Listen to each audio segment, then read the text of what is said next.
All Gentlemen, here right. we go. It's rolling here. We got to get the Facebook group up and going before we officially off the ground. We're kind of coming down the runway right now. The wheels are up. We're airborne. Saturday night, Mile High Insiders. Luke, the wheel is yours. What's up, man? What's going on? It's Saturday night. I already see some That's guys right. in the show. This is Mile High Insiders. What's up, Jay? One guy's opinion. Our good guy, Charlie Beagle, in the house. I see you. I know Mundungus is going to be in the house. He'll be chirping us a little bit later. But welcome, Broncos country. It's MHI, Mile High Insiders on Saturday night. I'm Luke Patterson. He's Nick Kendell. What's going on, Nick? How was the week, man?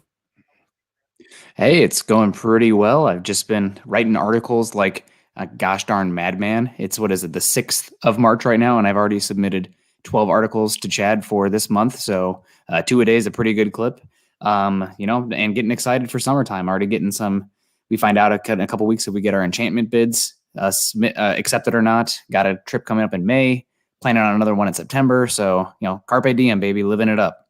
He's living it up, man. Like some Limp Yeah, Biscuit, living it up, not giving up. You know what I mean? In the fast lane. So what's up, yeah. MHI? I'm so happy to be here. I had a gnarly day working through technical issues from last week. So I You're promise fine. they will not happen again tonight. Appreciate you guys rolling with us. But Nick, speaking of writing and putting in that work, I've got some articles that are on deck. I know Chad's waiting to publish at least one of them. But one article that we got to talk about is an article that you wrote today at milehighhuddle.com where one Broncos insider, I'd say one of the most prominent NFL insiders, maybe one of the most prominent sports writers in the world, is reportedly breaking some news regarding a veteran free agent quarterback. Tell us a little bit, give us a little bit of a preview about what we're going to be talking tonight on MHI. I mean, it's obviously George Payton's had his press conference with Fangio, and we heard that the Broncos definitely sound like they are interested in bringing another quarterback to the room. They're not going to go with that, kind of hapless backup situation that they had last year with Jeff Driscoll and Brett Rippon. And if Kenneth Booker's out there, Kenneth, I'm sorry, he has just such a soft spot for Brett Rippon. So anytime I give him a hard time, he gives me a hard time back. But yeah, no, John Clayton came out and laid down a recent article for 104.3 and discuss some of the options. And there was some, I would say, some breaking information there. It's not official yet, but it was some information that I had not heard yet that I would say Clayton definitely broke. So we won't get to the intro, but then we'll come back to it. Yeah, for sure. And Clayton, man, I love that guy. That guy. And Mundungus, I'm already talking to you. You don't never diss the master of Slayer, the rock god himself, John Clayton. We will be getting to him a little bit later. But before we do, guys, we've got to say what's up to our presenting sponsor of today's show, Manscape. Listen, guys, 2020 sucked. We get it. Not fun. But look, it's 2021, which now means it's time to embrace the new year, new me mindset. And the best way to start cultivating that is with Manscaped. Manscaped is the best in men's below-the-waist grooming, offering precision-engineered tools for your family jewels and helping 2 million men around the world keep their male grooming on point. So, guys, look, if you let yourself go in 2020, in quarantine, we get it. Manscaped, they've got your back. Manscaped is here for you to reboot and stay clean and stay shaven in 2021. Yeah, and obviously they got a lot of great products here. The Lawnmower 3.0 is their go-to, but don't just it's not just that. They got a bunch of great accessories here. My wife, she heard me saying it last time. She's like, you know what? You can use me all you want because I do like that cologne. It is the Manscaped Refined Cologne. Use it often. I've already gone through one. And also my favorite product, I know, right? My favorite product though, and you guys heard me at the intro here, backpacking, backcountry fishing, et cetera, et cetera. You can get a little bit rank out there in the backcountry. You don't have the access to showers or whatnot, but if you are going to take care of anything, make sure you're taking care of everything below the waist when you do that. And lightweight, individually packed, the crop mop, the ball wipes with active pH control. Great. I've already, not out in public. I don't want to get any charges against me, but make sure you're cleaning yourself and taking care. And the crop mop is, it seems like such a simple product, but I don't see anything else out there like it. And it's great. So really enjoy it. I stand for the crop mop.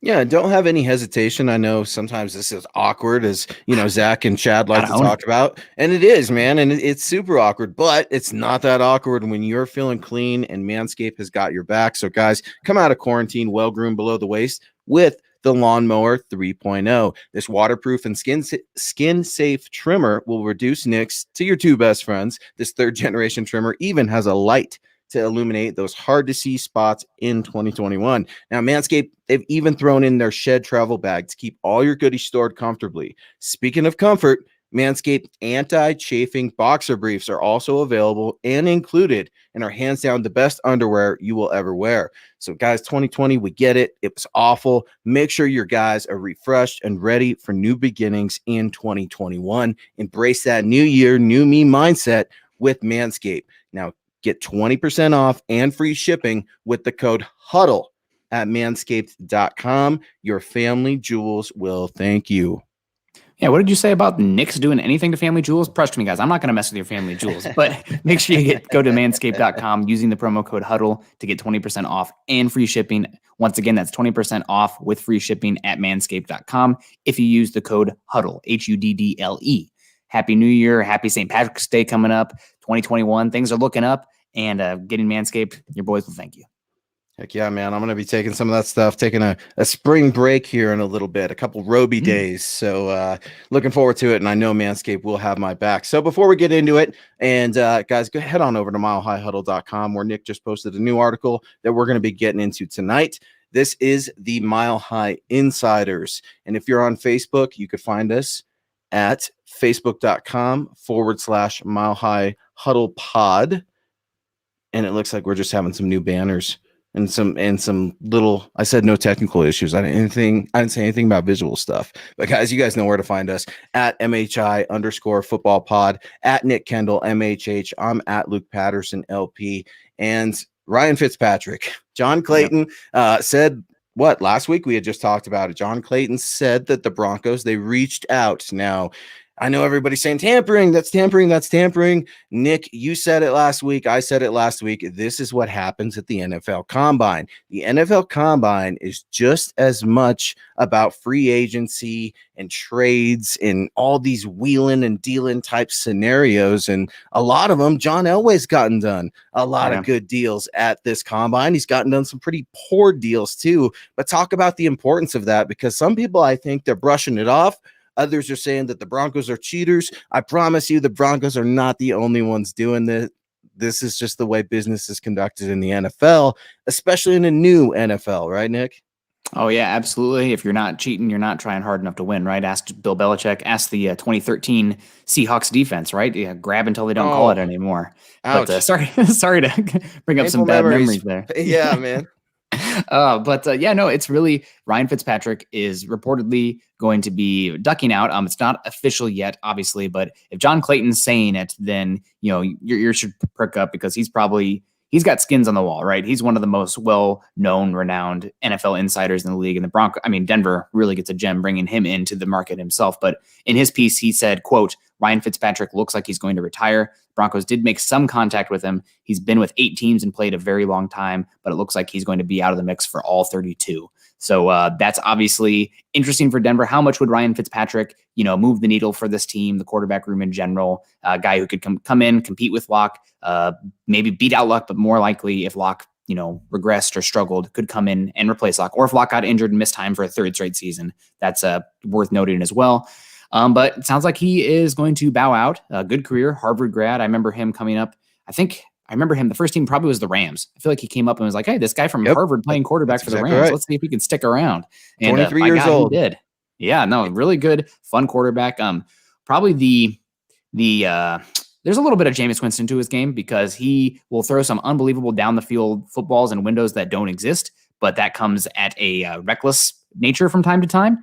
But, good quarterback. And if he does bow out, it just shifts the quarterback market, right? It's kind of the butterfly effect, where one of those guys go and, one thing after another could change. And there are so many quarterback needy teams right now. You have most obviously the Patriots, no quarterback there right now, right? Who are they going to go with? The Bears, no idea. The Washington football team, no idea. So those are 3 teams who are desperate. They don't have options right now. But then you also have the Carolina Panthers, who are reportedly going to be extremely aggressive. The San Francisco 49ers, who are reportedly going to be very aggressive. So we will see what happens. But one less quarterback out there. And this doesn't even count the teams that are looking for, in the same situation as Denver, looking for a viable backup, veteran hedge kind of thing. So there are quarterbacks out there, but if Fitzpatrick does bow out, you just have one less card you can play as George Payton looking to improve the quarterback room. Hey, if Fitzpatrick bows out, I'm okay with it. I'm absolutely okay with it. It doesn't hurt me. I don't have anything against him. But I almost feel like it's in role models, right? When the McLovin dude is asked, like, do you like Coke? He's like, oh, I like the idea of it more than I actually like it. That's kind of where I am with like Ryan Fitzmagic. Like, I like the old Ryan Fitzpatrick. He's kind of that every other year quarterback. Would he make the room better? Yeah, definitely. He's, a very smart player. He's a likable guy. Everyone loves him. Yeah. You don't hear a bad thing about him, which is extremely rare in today's society. So I don't think it would hurt, but I'm not hurt over Fitzmagic not coming to the Mile High City, at least for now. But somebody is, Nick. Somebody is, and it's saying Michael Clark on there, but you guys know him as Mundungus Creevy, our good friend from NHRT, with a huge super. Appreciate you so much. Yeah, Appreciate it, much. Mike. But I'm gonna call you Mundungus because you're a friend. $49.99 super. La la la la la. I'm not listening to your Fitzmagic lies. La la la la la. Fitzmagic forever. Now, guys, go on Twitter at Nick Kendell MHH, at Luke Patterson LP, at John K MHH, and you will see Mundungus chirping us a little bit because here's the thing. This was a report, Nick, right? Anytime reports come out, what happens? Reports get refuted. Teams try to back up a little bit, right? Beep, beep, beep. Let's back this bus up. No matter who we run over, we're going to try to back it up. Now, this is just a report, but considering the source, man, I hear you, Mike. And Mike had a really good point, and a point I want to make for him. He said, look, man, this could be, and I think it was Richie too, Richie and Mike together. They're like, look, this could be a bargaining tactic if you're Ryan Fitzpatrick. While I respect that theory, and that could certainly be a possibility, I don't think Fitzpatrick's at that point in his career where he's severely trying to one up the competition via bargaining. What are your thoughts on that? Because I feel like it's a possibility. I just don't feel like it fits with Fitzmagic. Well, first off, let's get to Chris Hernandez here rocking the obviously the shirt, some of the swag. Fitzmagic equals Coke. Shirt there. You heard it here first. # click those little thumbs up. Well, Chris, thank you very much for the comment. Thanks, Chris. Yeah, I mean, obviously, if somebody comes out and says like, Fitz, we're going to give you $12 million for 1 year, I think he'd be listening, right? But like, there comes a point where a lot of money. Are you willing to overpay for Fitzpatrick for the caliber of quarterback he is? Maybe Mundungus is, but I'm not. I mean, there's other options out there that of similar tier. It's just like you can go get some other guys. Nick, all right. So you're thinking, do you think Fitzpatrick is asking for 12? What? It's so hard, right? Because we don't know what these guys want, but not going to hold you to it. If you had to guess, what do you think a veteran quarterback like Ryan Fitzpatrick would be fetching? Because you know that he wants to start. What happens with veteran quarterbacks when they want to start? They take less money to go to worse off teams most of the time. What number would you think Fitzpatrick, or a range, would be reasonable for him to come in as a team to at least compete for a starting job? What figure are you giving that? I think I'm probably setting a budget for about $7 to $8 million. And if anybody would be willing to take that, then I'm interested in bringing them in. But anything over that, if somebody, like, let's say, again, we have some really desperate teams out there for quarterbacks, the Washington football team, Chicago Bears, and New England Patriots.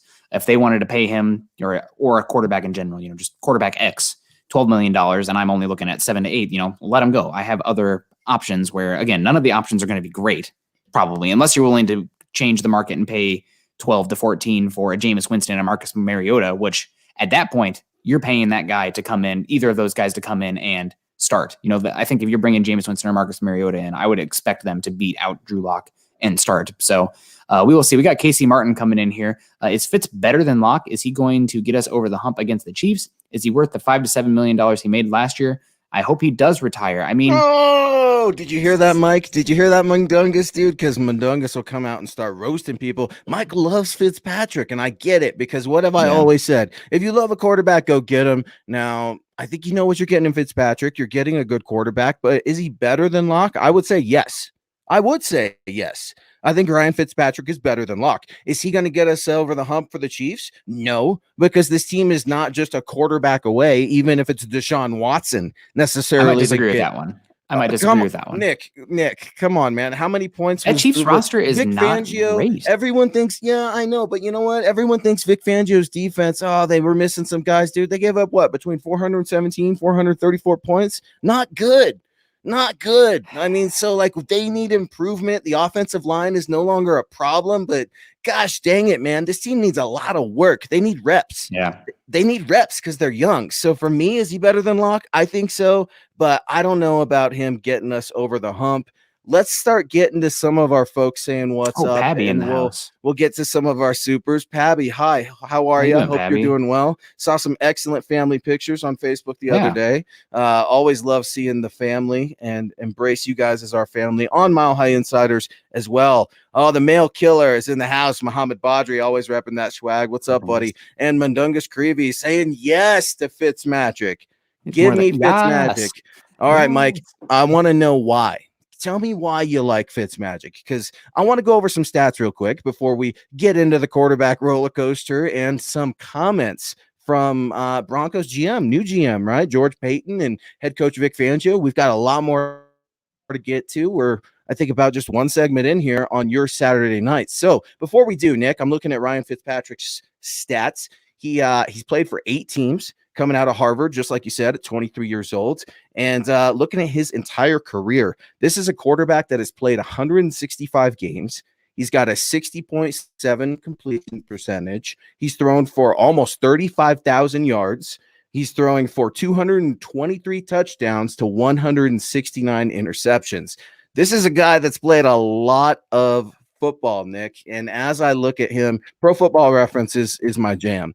That's what I use. I absolutely love it. There are other sites out there that are great too, but for me, it's Pro Football Reference. Why? Because you see nicknames. So you see Fitzmagic there, but Nick, I'm seeing a new nickname for Ryan Fitzpatrick that I've never seen. The Amish Rifle is sitting on here on Pro Football Reference as actually the first nickname. So it goes Ryan Joseph Fitzpatrick, Amish Rifle, or Fitzmagic. Maybe that's why Mike likes him so much, man. Maybe it's one of those things. Amish beards of feather flock together, whatever. Really important here, though, from Charlie Beagle, before we get going too far. Sock and a shoe, or sock and then shoe and then shoe. So how do you put your socks then shoes on? I'm definitely a sock then shoe guy. Yeah, I got to put my 2 socks on, and it's funny we're talking about this because I feel I just got fancy socks, and they're actually blue Under Armour socks, and I absolutely love them. Right? I know, I love them. I was telling my wife I feel all cool with them on. She's like, "Those are bright socks." I'm like, "Don't hate on my socks." So yeah, I definitely got to go socks. I'm not a big fan of walking barefoot. I'm a total. I just can't do it. I'm too sensitive. So that's just me. Feet. So I do it for everybody's enjoyment. Hunter Worthington coming in here. Men, if the Broncos run it back this year with Locke and he doesn't pan out, is next year's class worth banking on? If not, wouldn't it be 2 more years before there's a solid prospect? I mean, you're asking us to predict the future. And as we've seen over the last year, predicting the future and what's going to change, a month from now is a fool's errand. So I would say on the surface, next year's class doesn't have the obvious traits, guys, that you saw in this year's class. I mean, a year ago, everybody knew that Trevor Lawrence was going to be really high pick. Everybody knew that Justin Fields was going to go really high. And then after people got eyeballs on him, also obvious traits, everyone knew Trey Lance had like incredible tools. I don't really see that with next year's class at this point. There's not guys who are these height, weight, speed, arm talent, athlete combinations that you saw those top 3 in this year. You obviously had Zach Wilson coming off shoulder injury, really elevate his game. Mac Jones came from relatively nowhere. I mean, he was behind Tua at Alabama, but I don't think it's as good of a class. And if the Broncos do punt, I think this is a good point. If the Broncos do punt this year, that's bad. But also, if you're picking, let's say the next year the Broncos, Chicago bears it to the playoffs, and they end up, getting just, they don't belong, right? They make the playoffs, but they don't belong. They get kicked out in the first round with a Mitch Trubisky type quarterback, right? Or even Mitch Trubisky himself. That's a possibility. We haven't talked about him today. Mitch Trubisky, and then you're picking in like 19 to 24. You can't go up and get a quarterback then. You're screwed. No, you are screwed. Yeah, no, that's a good point. And Hunter, I appreciate the question and I like it because you're trying to plan for the future. I like that because that's more proactive than reactive. But Hunter, I think there's some generational quarterbacks here, Nick. I think I'm coming around on your guy, coming around on Trey Lance. I'm watching some film on Trey Lance. I'm definitely curious if he was sitting there and everybody's running their mocks, right? Run your mocks, run your mocks, run your mocks. There's been some mocks where I was able to trade up and I'm thinking about it. And my boy, Zach Wilson, I absolutely love. But speaking of the love, let's get to it. What's up, Diamond Rattler coming in the house? Oh, snap. What it do on MHI Saturday night? Appreciate you guys coming in. Robert Caslow's in the house too, saying choose first. James Campbell, one of our own, Cam Newton and Trey Lance. Let's go. Our good friend. That's a good combo. Oh, God. No. Cam Newton? No.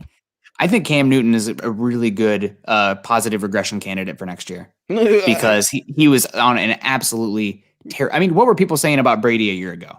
Dude's arm's done. He stinks. Are you comparing Cam Newton to Tom Brady? No. But I am comparing a quarterback being held down by the supporting cast, which is the New England Patriots offense. I'll give you that, but gosh dang, Cam's body is so worn and beat. Tom's isn't. It's weird. It's, because Cam has got, Tom's got more miles on him, but Cam's got less tread. That's the weird thing about it for me. Just because is he a freak? Absolutely. Does he find the end zone? Sometimes passing. I think only 8 touchdowns this last season. But to your point, that's why Tom Brady wanted to get out of there. So I certainly respect that opinion. Cam was pretty darn good early in the season, and then he had the sick little bug, as Carl's daughter likes to call it, because we're not supposed to say it on here. And then the wheels fell off from there. I mean, people were like, "Oh my gosh, Cam's back." Week 3, week 4, and then he fell off. So obviously, I'm not saying you have to go out and get Cam Newton. I just think that a lot of people have a negative connotation with him. I don't know if it's the Super Bowl stuff or just the guy who's talking out there, but if you wanted to, some of it could be his comments that he made previously. Now he did apologize, to a female reporter. Here's what I will say, and I've never been a Cam Newton guy. I was super impressed with the way he handled himself with that kid that went out there to troll him at his own camp, because I feel like a younger Cam Newton would have definitely clapped back. I'm not saying he would have, hit the kid or anything, but I think he would have talked some trash, maybe said some things he shouldn't have said. And I do think you've seen a transformation with Cam Newton. The guy's obviously been a man and a beast almost his entire life, but he's become a different man. I think he's a father now. I think he's married. You see guys develop throughout their lives too. So I certainly wish the best for Cam, but I'm not so sure. John, Newton and Lance together. Because, I mean, you had Mike Shula, who was his offensive coordinator, Cam's Newton's rookie year. You're looking for a quarterback upgrade in Denver. And I think offensive system-wise, you want to have 2 guys that can run a similar offense. You don't want to have the Trevor Siemian, Paxton Lynch dichotomy where you have to have 2 completely separate different offenses going in and out. So I think that's the biggest argument for it. What's Cam Newton going to do? Tell Trey Lance, this is what you don't do in the NFL. You don't run because you're going to get beat down. Like, I want these quarterbacks to scramble and get away, but even Aaron Rodgers, dude, remember all the flack that Aaron Rodgers took too for like taking too many hits and not sliding right and some of those things. Like, I just worry about that, but I see your point. Your point is, you mold you mold your offense to your quarterbacks. It's not because the other way around, Nick, it hasn't worked. And that's what we're seeing in Denver right now. But thanks so much, John, for throwing this back up. Braden Poff coming up.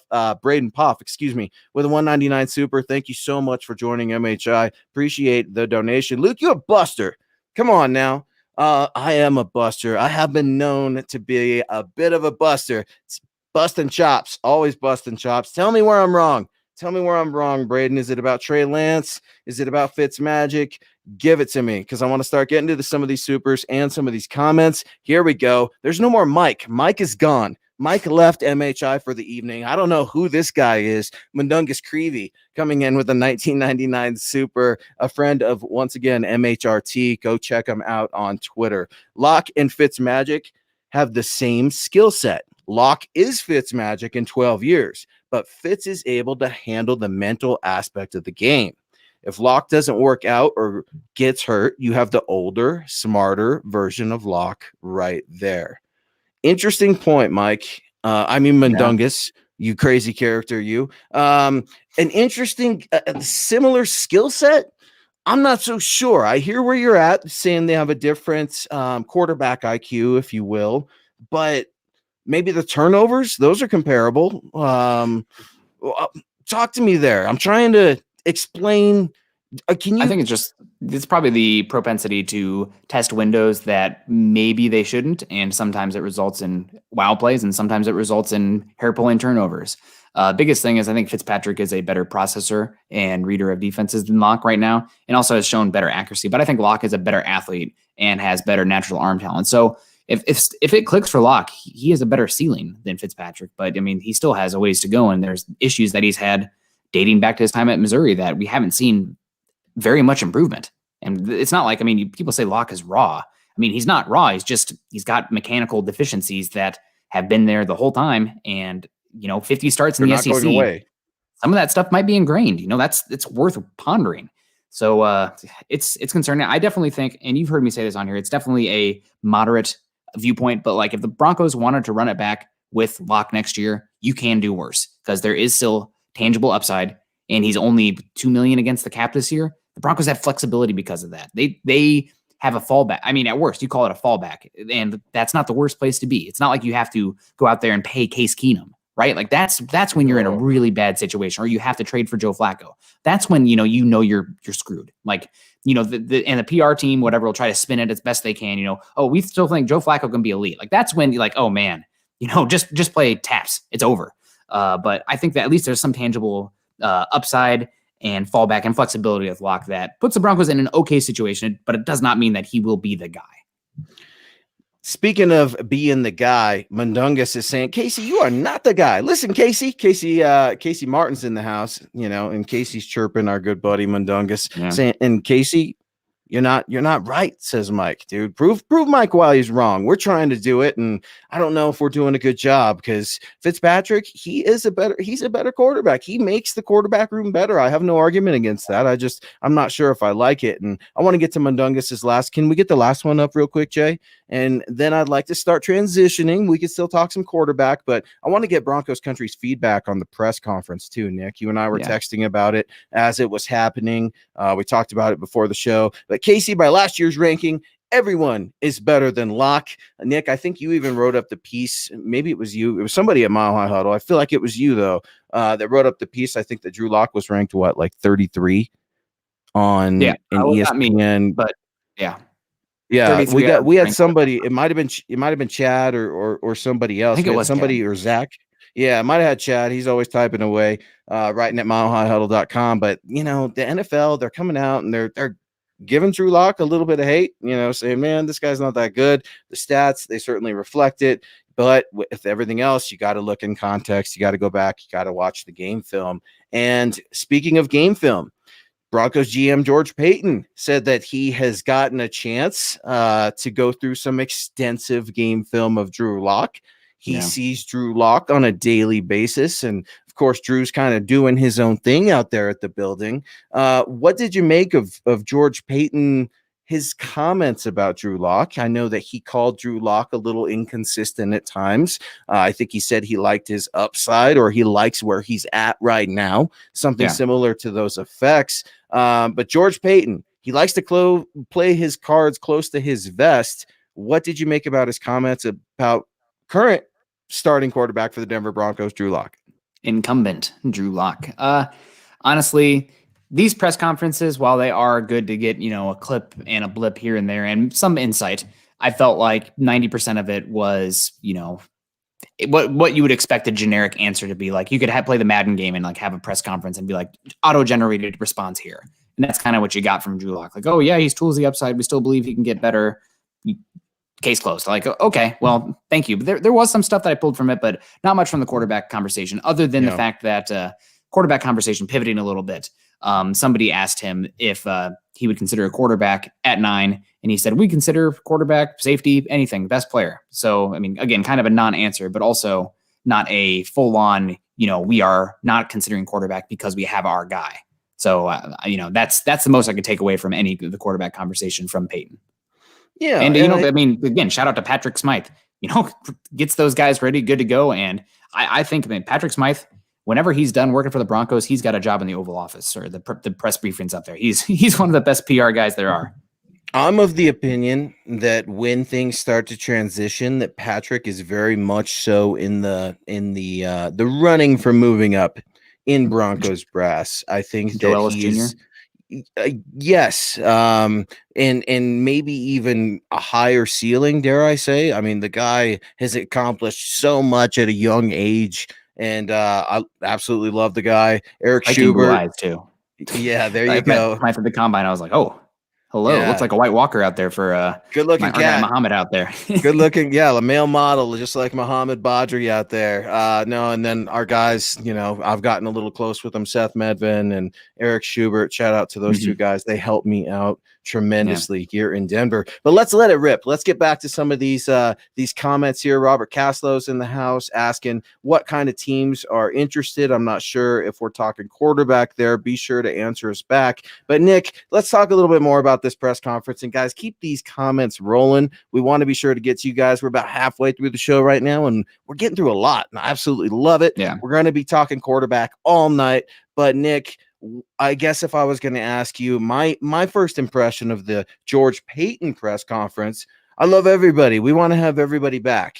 Totally expected it, but I think that there were some players that weren't necessarily talked about in those lights. And sometimes that makes us speculate and wonder what's being said, what's not being said. What did you make of George Payton's comments about wanting Justin Simmons back, possibly wanting Kareem Jackson back, and they're working on some things? And that's an article that I wrote about last week at milehighhuddle.com, suggesting that he could be a cap casualty. Another report by John Clayton. And when John Clayton says something, I know you and I, we're usually the first ones on it. We're watching it because when the professor speaks, we rock on. What did you, Mom, I'm almost done with my segment. And we slay with John Clayton, our guy. Nick, what did you make of George Payton, what he said about players and what he didn't say about players? What'd you think? I think that Von Miller and Kareem Jackson are still 50-50 coin flips, whether or not they are back or not next year. Both those guys that they're approaching both or three structures, but that deadline is coming up quickly for those contracts to be guaranteed. So that one, we'd love to have them back, but what is the reality? After that conference is over, I was checking Twitter like, man, we could see 10 minutes from now to announce that the Broncos have not accepted Von Miller's contract option or they've released Kareem Jackson.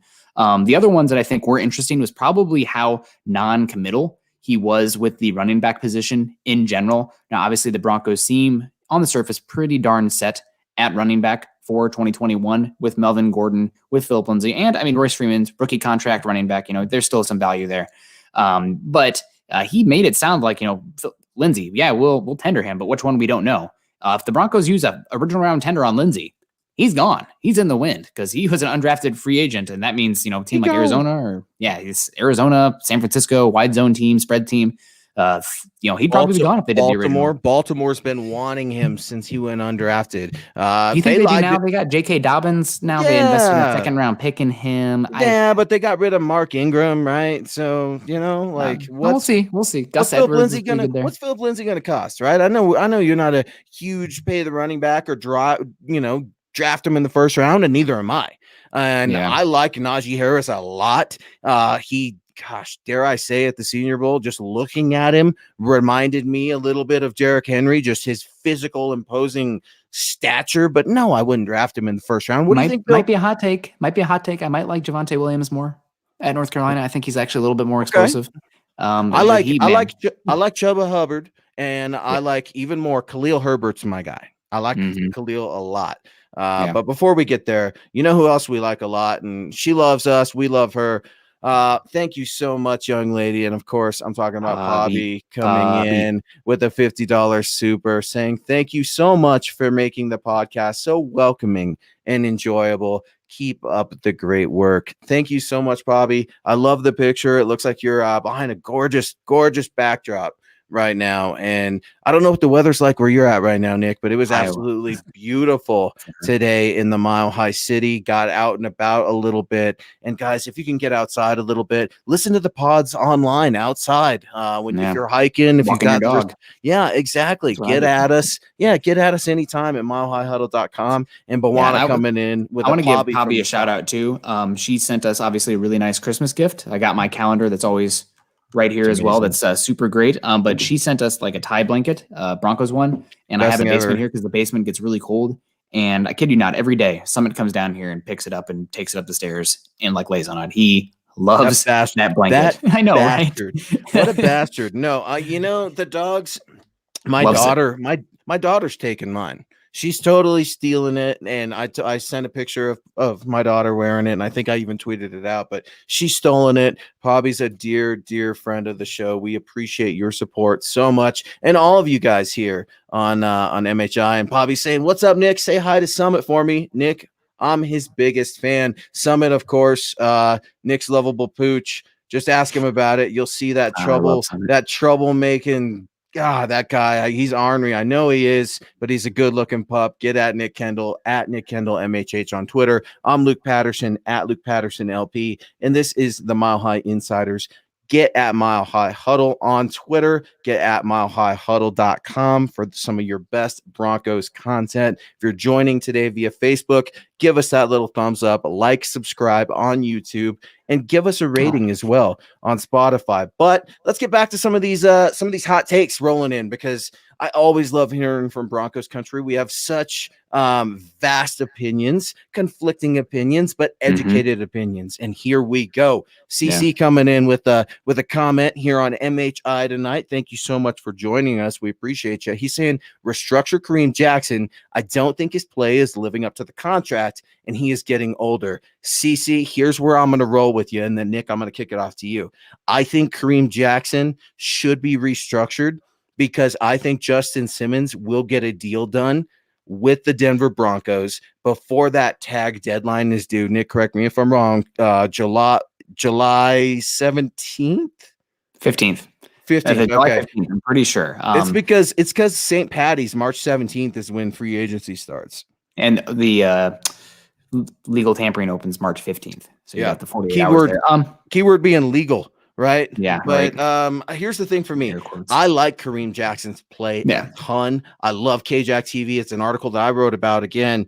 And, when John Clayton's saying he thinks he could be a cap casualty, I think he could as well. I'm not sure if KJack would be willing to stay for less. I'm not sure if Von Miller is willing to stay for less. And, obviously read about Von Miller's latest news regarding his case. I don't know how to refer to it. A legal case. There were never charges dropped, but the investigation has concluded with Von Miller. If you want to find out more about that, please check out milehighhuddle.com as we move along. But Joshua Trujillo coming in. Kareem Jackson can get released, and I would not shed a tear. Whoa. Von Miller, I believe, will restructure his contract to retire a Bronco.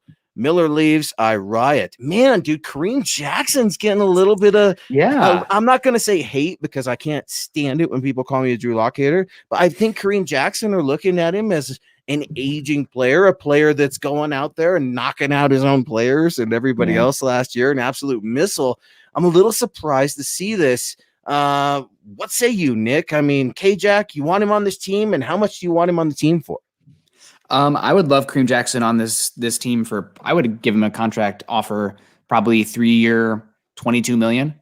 And I would lower that cap hit this year to about $6 million and not have as much guaranteed on that third year. But it's not like his play is dropping off. He went from boundary cornerback with some slot work to safety in this double high split field safety defense. And he's a good fit here. And safeties are one of those positions where they don't tend to fall off a cliff after the athleticism starts to leave. It's not like edge rusher. It's not like cornerback. It's not like many wide receivers, where those positions, it's so based on twitch that once that physical ability starts to dwindle, it's like, oh my God, like this is sad. I mean, not to be that guy, but like when Champ Bailey went off the cliff, it was like, oh my, like this is hard to watch. But that's not the case for safety. Go ahead.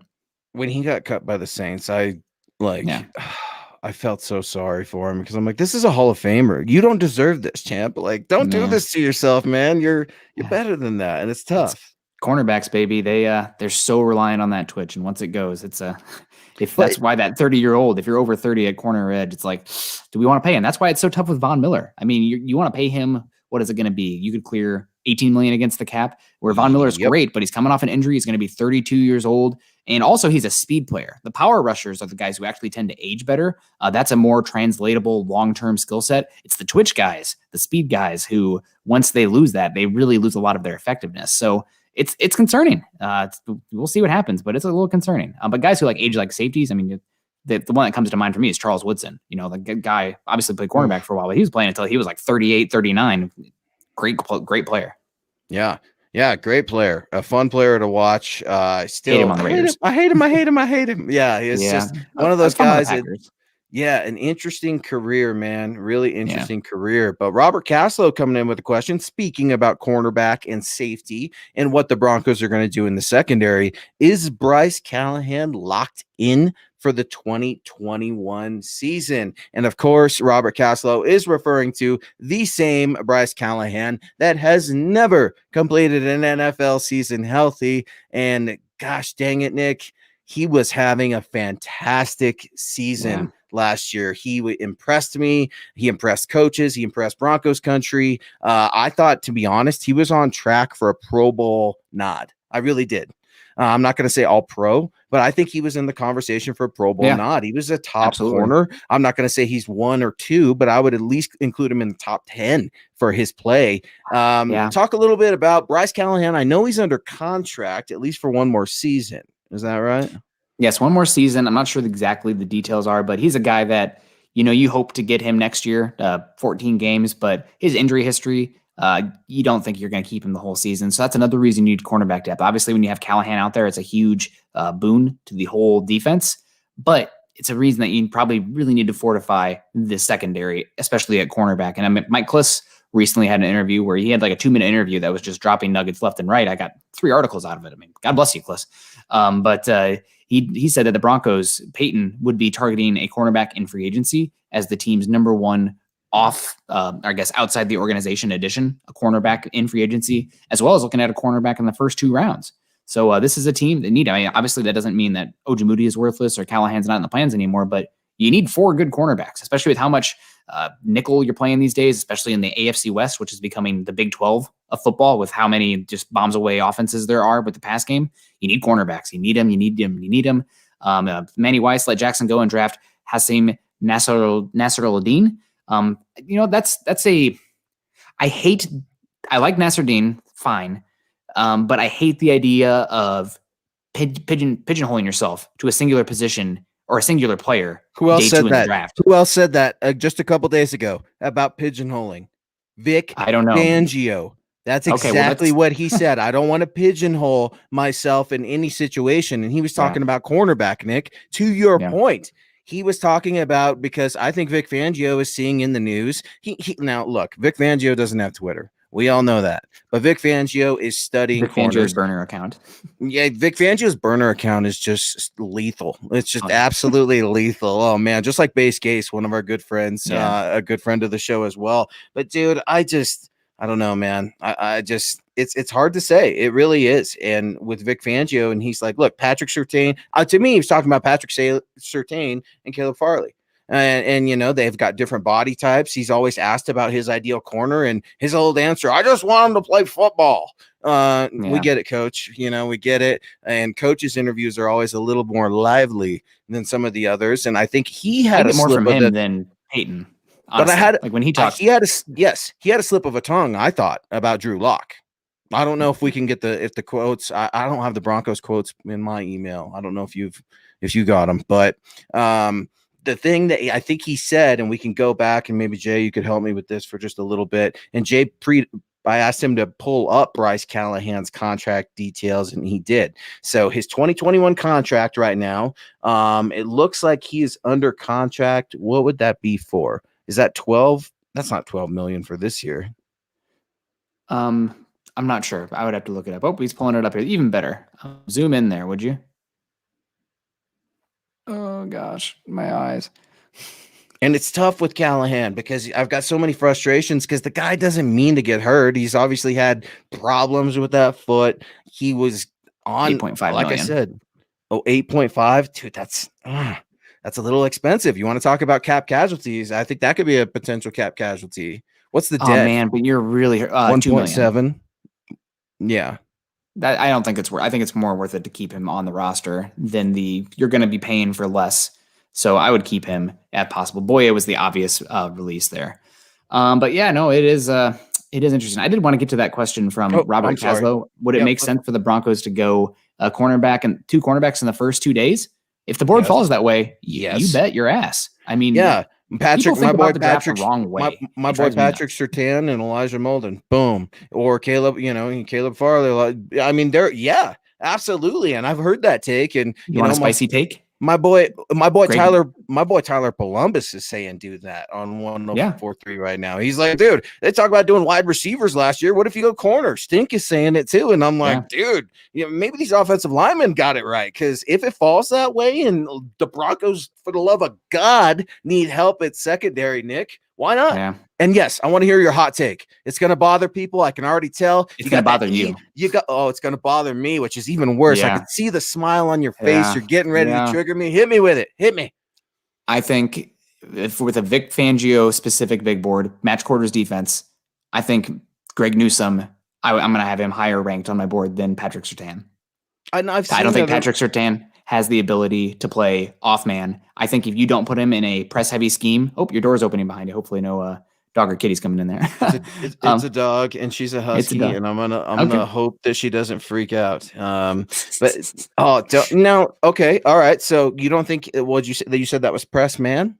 I think Surtain is press man heavy, and I think press man in general is not going the way of the dodo, but that's very much tied to the single high defenses, like the Wade Phillips styles, where you have the press man coverage across the board with that single high free safety. That's not the wave right now. Teams across the league are going to this too high defense, this match quarters with Fangio. And I mean, you've seen it with the Packers, seen it with the Rams, seen it with the Chargers. All these teams are wanting this Vic Fangio style defense. And that means your cornerbacks are playing off coverage. And when Patrick Surtain, has to recover, I just don't see that twitch ability. I do not see the hips. I don't think he has that ability. If Broncos were still playing the Wade Phillips style defense, sign me up for JC Horn. Sign me up for Patrick Surtain. I like JC Horn too. That's not what they're playing. He was one of my top 5. Was he one of your top 5 guys? When we did that? No, because I don't like him for the defense. I don't. Think because you don't like him. He's a football player. Vic Fangio's not going to be here after next year anyway. Nick, I'm telling you right now. I hope the scheme stays. Unless the Broncos. I hope the scheme stays. So why would? Oh man, you got me fired up. He's got me fired up on MHI. Nick Kendell, he knows how to get under my skin. Okay, so if they get rid of Vic Fangio, it wouldn't be because of his defense. It would be because he's a bad head coach. So maybe they do adopt the defense because, to your point, Nick, Vic Fangio's defense is being emulated all across the league right now. The emphasis on linebackers right now is so important. And I'm just going to tease it right now. I got a piece coming out on 3 linebackers the Broncos need to consider in the second round is where I like your linebackers, especially if you're not a Micah Parsons fan. I am, but certainly understand why others are not. And that's the best thing, having a difference of opinion. So here in our last segment, let's roll it out. James Campbell, one of our own. It is worth pointing out that rookie corners would struggle in their first year. Absolutely, they're going to struggle in their first year. And I've always said it. I think Michael Ojemudia got a little bit of a raw deal. I don't know. He was in Fangio's doghouse for reportedly not tackling well enough. I kind of scratching my head. I wrote articles about that. Didn't quite understand it. Was he out of position at times? Absolutely. Did he lose position battles? Sure.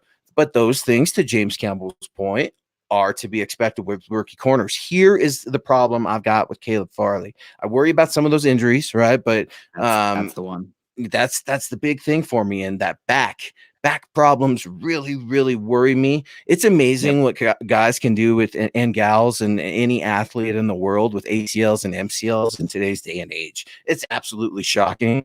Unless you're Bradley Chubb, knock on wood. I hope everything is done there because God bless that man. He needs to stay healthy and play football with his 2 ACLs. But I worry about it, man. I worry about the back. He is definitely more athletic than Patrick Surtain, but I think Patrick Surtain is more. I think some of those intangibles for Patrick Surtain play into draft capital for me. They really do. I think he is probably a little bit more professional ready in knowing about how to handle his business. That's not to say that Caleb Farley has anything wrong. He is very well known for preparation and being a leader, which is important as well. But quarterback, he's smart.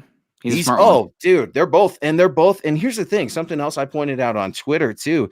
You can prefer one, but like both. Would I be upset if they drafted Farley? No, not at all. I would still be pumped and happy. Would I be bummed? No, because the Broncos need a corner.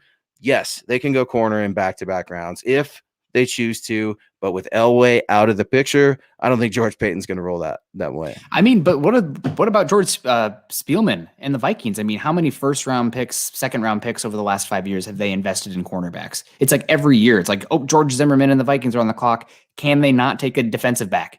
So, you never know. People keep drawing conclusions about, the Vikings, maybe Payton's going to take a running back early because the Vikings are, it's almost a joke. Every single year they're taking a cornerback in the middle of the end of the first round. So I think it's definitely on the table. And if the Broncos went, let's say Caleb Farley, round 1 at 9, and then took Eric Molden at 40, Molden, who has some Elijah Molden, who has some, he's 190, he's 5'10. So while he's short, that dude is squat and he's got great instincts. And I think you have a little bit of honey badger ability there where he's going to do some slot, but he can also do some safety stuff. And everybody's like, I want Jeremiah Owusu-Koramoah. Fangio has not historically used hybrids that are the safety linebacker types. No. But the safety nickelback types, he's in.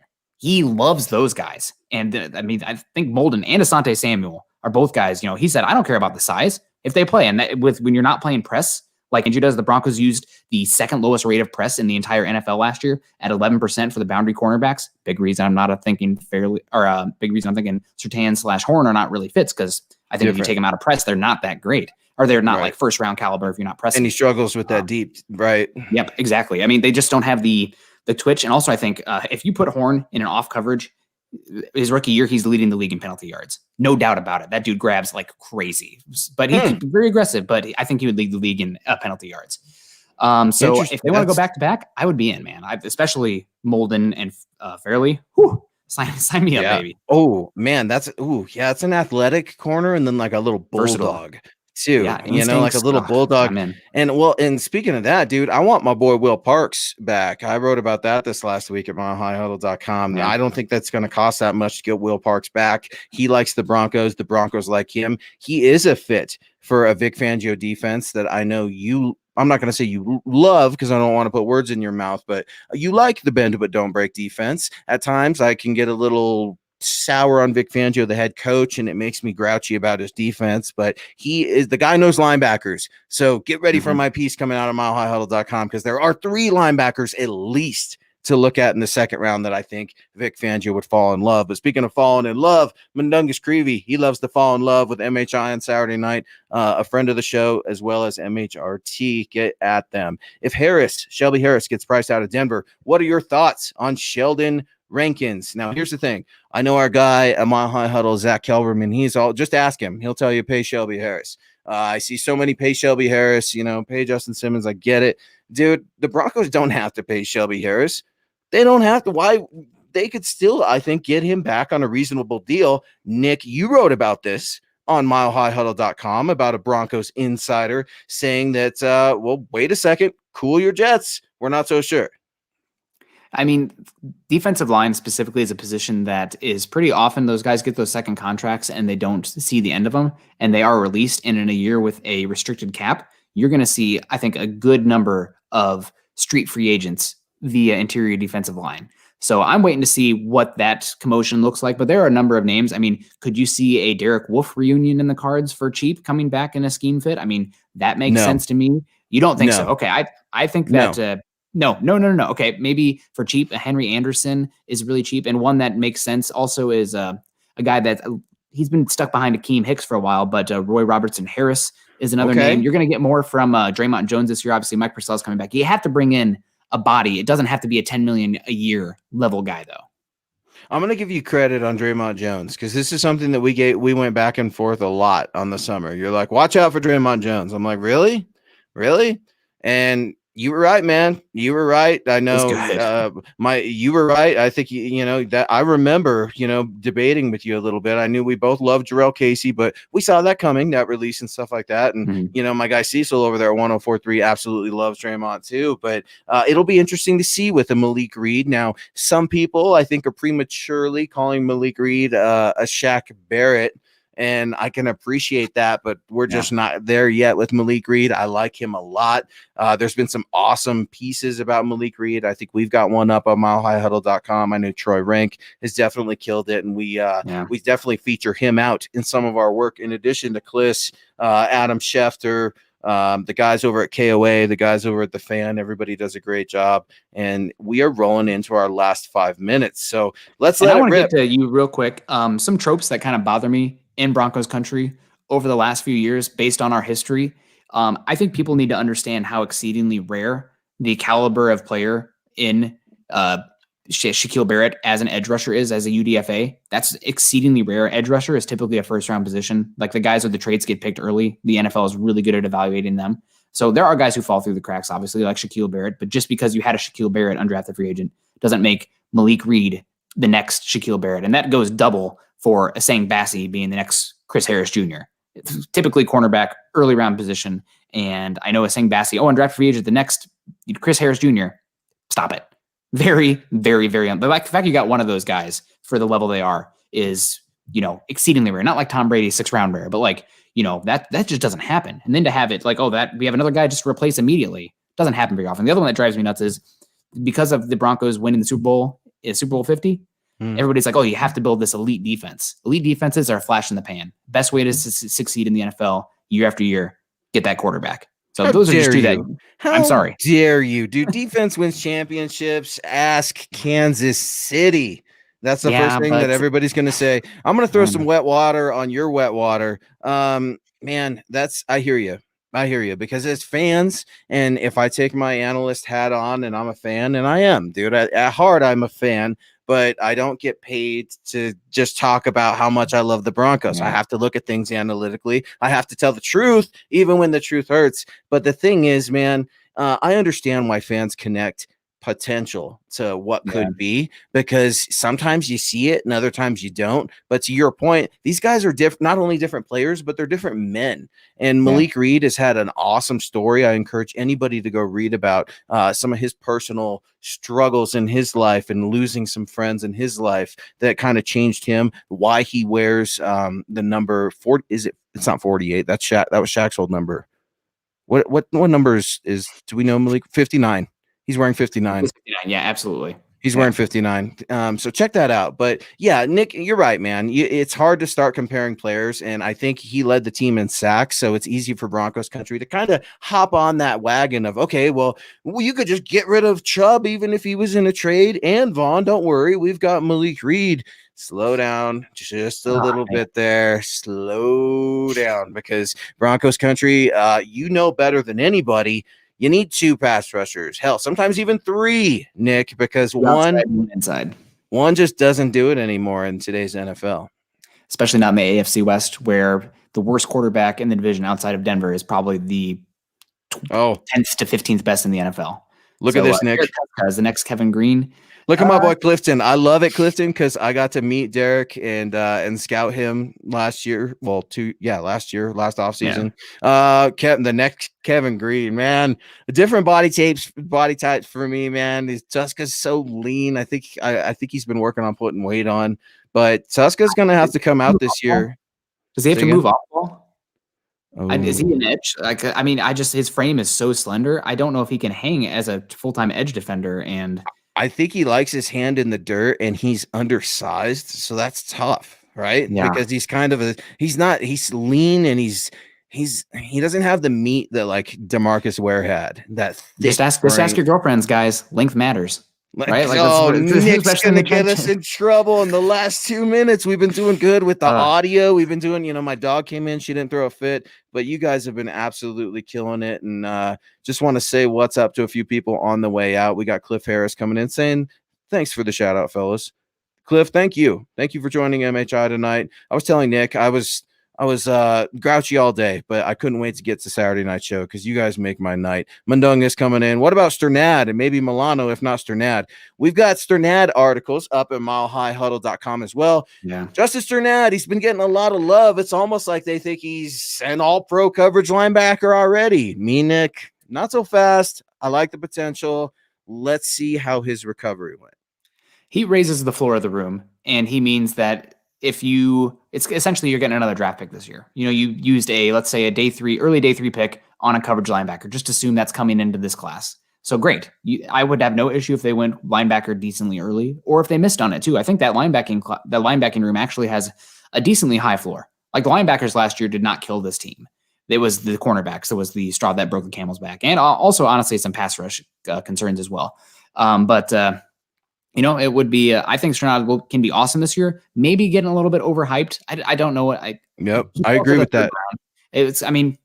Not to say anything, Luke, but this is kind of like me also with Alberto Cuebanam. Like, third round pick or day three pick. Let's pump the brakes a little bit. Let's see what he can do over a long period of time. You're just worried that Drew Lock's bestie is coming for your bay. At Iowa. Here's what I'll say. Kyle Pitts, baby, I'm in. Oh yeah, I bet you are. Noah Fant, dude. I want that guy healthy. Because that guy was doing great things with one leg last year, dude. And I've completely changed my stance. But I don't think you know what? The Broncos don't need a blocking tight end. How about that? If the Broncos offense, Shermer doesn't know how to use the tight end anyway. So can we just use them all as receivers? I hope so. I wrote a piece about Alberto coming back, talking a little bit about that, talking to Eric Dalala of the DenverBroncos.com, a friend of the show as well. But guys, we're starting to wrap it up here. So I just want to come up with just a couple more quick questions. I'm going to give you a rapid fire, Nick. Are you ready? On the way out? Todd's coming in here with a question. Chuba Hubbard or Ramondre Stevens? I guess I lean Hubbard because I've worked on him more, but if Stevens has a good pro day, the body type is so interesting. And in the era of spread football, where there's less guys in the box, if you have a 240-pound running back that has a little bit of steam, that's a really good kind of guy to have. But I lean towards Hubbard there. My guy, honestly, I really like Kylan Hill from Mississippi State. That's my day three running back of choice. I like him too. Albert. And what's up, Albert? Thanks for joining MHI as we're on our way out. Be sure to head on over to Spotify, iTunes, wherever you get your podcast, YouTube even, and check out our podcast at your convenience. We still appreciate that. And as we're on the way out, Mundungus coming in with a $4.99 super, been absolutely crushing it as the rest of our MHH superstars and our team has tonight. Here we go, Mundungus. He's triggered Nick. Look, Nick's got his hat off. Thank you. Thanks, Mike. Thanks, dude. He had to do this because he got me all mad twice. Nick does. He knows how to do it. Max Duffy, the punter from Kentucky at pick 9. All problems solved. Max Duffy is going to come in and save Tom McMahon's job. How's this for a hot take? Tom McMahon will be a head coach with Max Duffy in the next 2 years if the Broncos get him at 9. That's rank. That's so rank. I'm going to need to wipe down my computer screen with the crop mop after with this. With the crop mop and Manscape's got your back. It's got to refresh my computer here because, oh my gosh, a punter at 9. Al Davis is gone. Boom, says Mundungus. Get out of here. I don't know about that. One more question before we get out of here, Luke. I know we got to roll. We had multiple people ask it in the thread. Number one, Mond is in this draft. Chris Sims, maybe we can have a conversation at some point about his quarterback rankings because they're interesting, but he's done really well the last few years. He was not good in 2017, but interesting nonetheless. I don't like the echo chamber, so to discuss that and get a different perspective is always great. I will say the question that we've been seeing, Mitchell Trubisky, 1-year deal, guy to come in and compete with Locke. I mean, I kind of feel the same way, maybe even lesser than Sam Darnold, but you're not having to trade for him.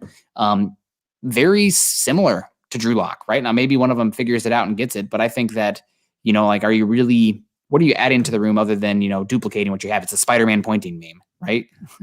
Sure. Yeah. Another name that you're seeing out there connected with the Denver Broncos.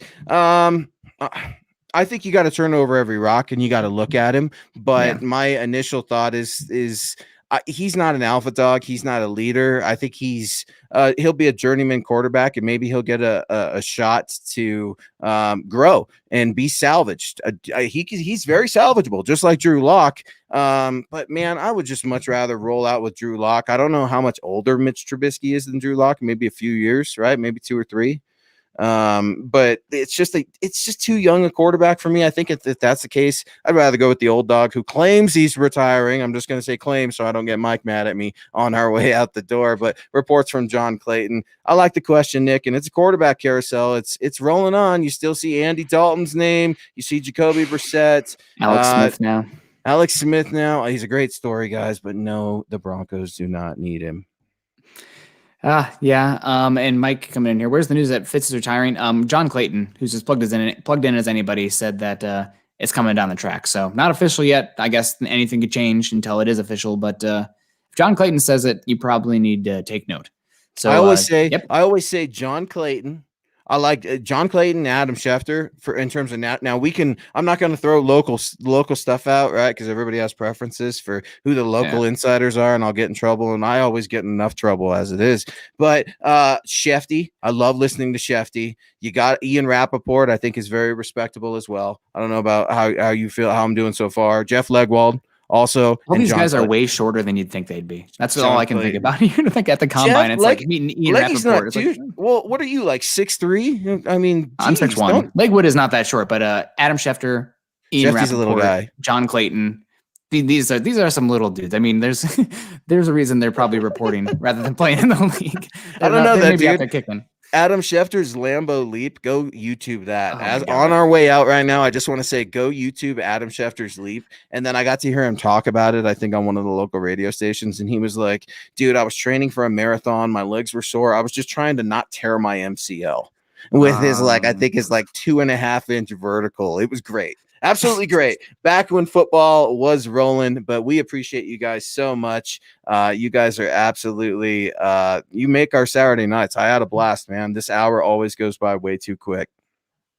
Yeah, thank you guys so much for stopping by today. Saw a lot of familiar names, but a lot of new ones as well. If you guys liked the show today, best thing you can do to help us is like, subscribe, and share. You click that little bell icon on YouTube. That way you know when we go live, and you can come join us and come talk some football. Obviously, we're the guys with the mics, but you guys are the ones behind the keyboards, and you keep the show rolling, giving us direction and really being the main drivers of our conversations.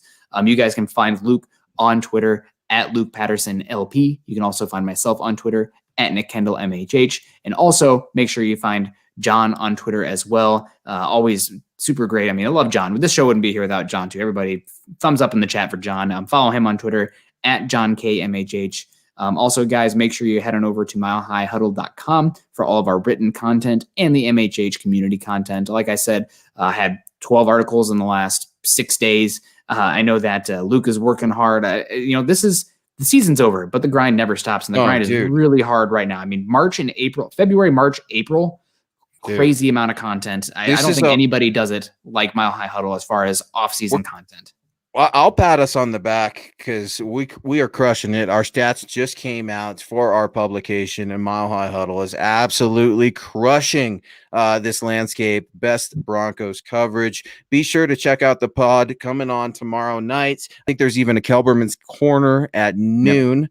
And I'm getting the nod from John right now, so that looks good. And then Huddle Up's going to be on tonight. So appreciate you guys for rocking with us. And yeah, man, Nick, take us out, baby. Take us out. Yep. Follow us on Twitter at Mile High Huddle and at MHI_football pod. Also, Facebook listeners, I see we're at 29. Maybe just one more like in the chat, one more heart react, one more laugh react. Let's get up to that Troll Davis 30. It always kind of I see it 29 right now. Just come on. Somebody's going to do it. Maybe Philip Lindsay. It'd be Philip Lindsay. Good juju. Okay. Well, maybe it will be like that on the end. But for right now, guys, we got to get out of here. We got other things to go. 29 is a good number too. Bradley Roby, that's an okay end of the first round pick. You don't have the Super Bowl probably without him. Investing in the no-fly zone, maybe that's in the future for the Broncos as well, now that we have Payton coming in. But that's going to do it for tonight, guys. Stay safe, have fun, and go Broncos.